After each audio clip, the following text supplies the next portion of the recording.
Hello students, welcome to my YouTube channel connect with Hindi.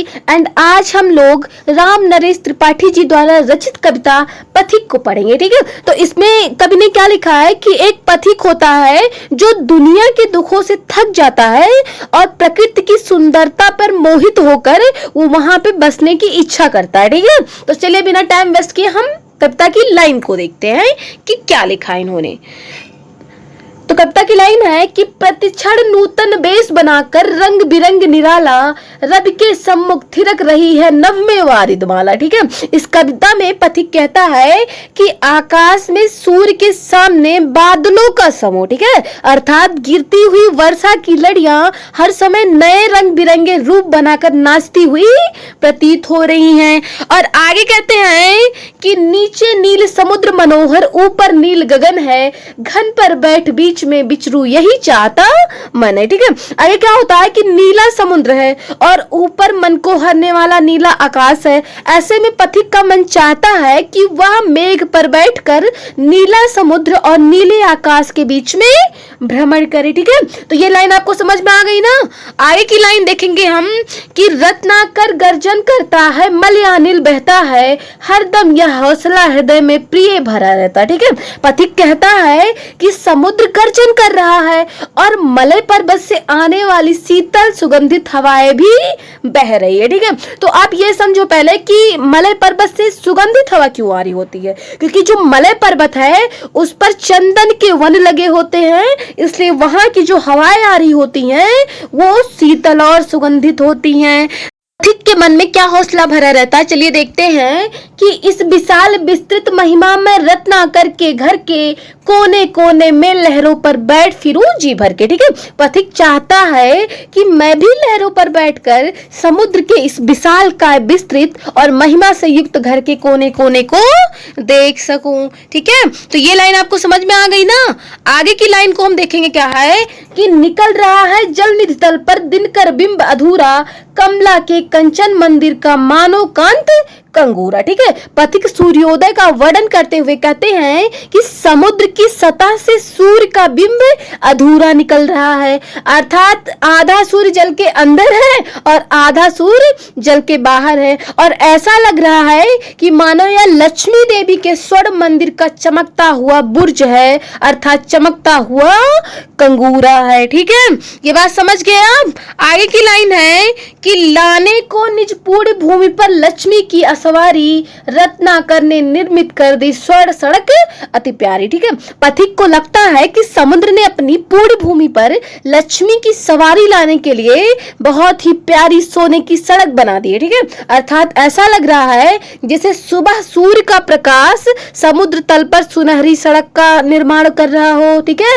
ऐसा दृश्य दिख रहा है वहां पे। ठीक है, आगे की लाइन है कि निर्भय दृढ़ गंभीर भाव से गरज रहा सागर है, लहरों पर लहरों का आना सुंदर अति सुंदर है। ठीक है, पथिक कहता है कि समुद्र जो है निडर होकर, मजबूत होकर और गंभीर भाव से गरज रहा है, उस पर बहुत सुंदर सी लहरें एक के बाद एक आ रही हैं। ठीक है, उस पर क्या होता है कि एक के बाद एक लहरें बहुत ही सुंदर हैं, वो आ रही हैं।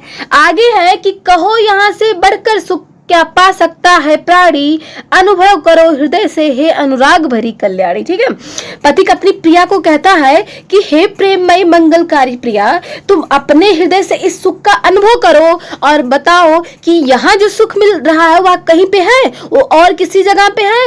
मुझे तो ऐसा लगता है कि इस सुख का कोई मुकाबला नहीं कर सकता। ठीक है, इस सुख के मुकाबले कोई जगह नहीं है। ठीक है, समझ में आ गई ना आपको ये बात।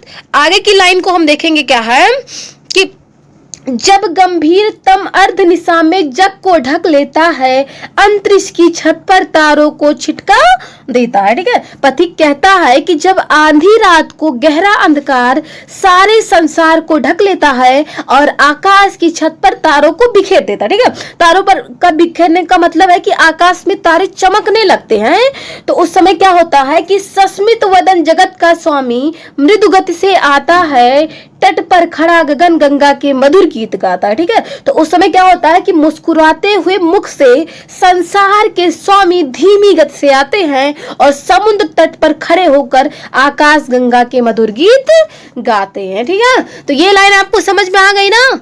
आगे की लाइन को हम देखेंगे क्या है कि उससे ही विमुग्ध हो नभ में चंद्र बिहस देता है, वृक्ष विविध पत्तों पुष्पों से तन को सज लेता है। ठीक है, पथिक कहता है कि संसार के स्वामी के इस कार्य पर खुश होकर आकाश में चांद हंसने लगे हैं और उस समय वृक्ष अपने बहुत से पत्तों और फूलों से अपने शरीर को सजा ले रहे हैं। ठीक है, आगे की लाइन है कि पक्षी हर्ष संभाल न सकते, मुग्ध चहक उठते हैं, फूल सांस लेकर सुख की सानंद महक उठते हैं। ठीक है, क्या हो रहा है उस टाइम पे कि पक्षी भी अपनी खुशी को संभाल नहीं पा रहे हैं और खुश होकर चहचहाने लगते हैं और फूल भी सुख की आनंद भरी सांस लेकर महकने लगते हैं। ठीक है, तो ये बात आप समझ गए ना।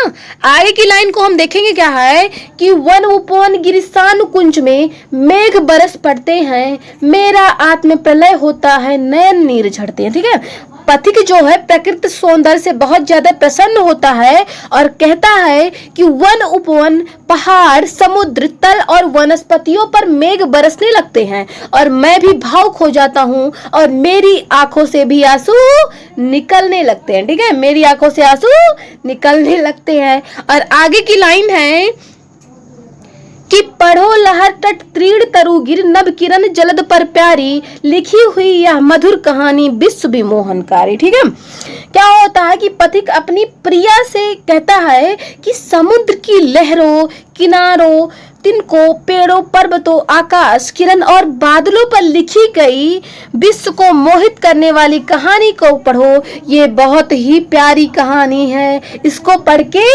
तुम सुख की प्राप्ति कर सकती हो। और आगे कहते हैं कि कैसी मधुर मनोहर उज्जवल है यह प्रेम कहानी, जी में है अक्षर बन इसके बनूं विश्व की बानी। ठीक है, पथिक कहता है कि प्रकृति सौंदर्य की यह प्रेम कहानी बहुत ही सुंदर मनोहर और पवित्र है, मैं चाहता हूँ कि मैं इस प्रेम कहानी का अक्षर बन जाऊं और विश्व की बाणी बन जाऊं। ठीक है, विश्व की बाणी बन जाऊं।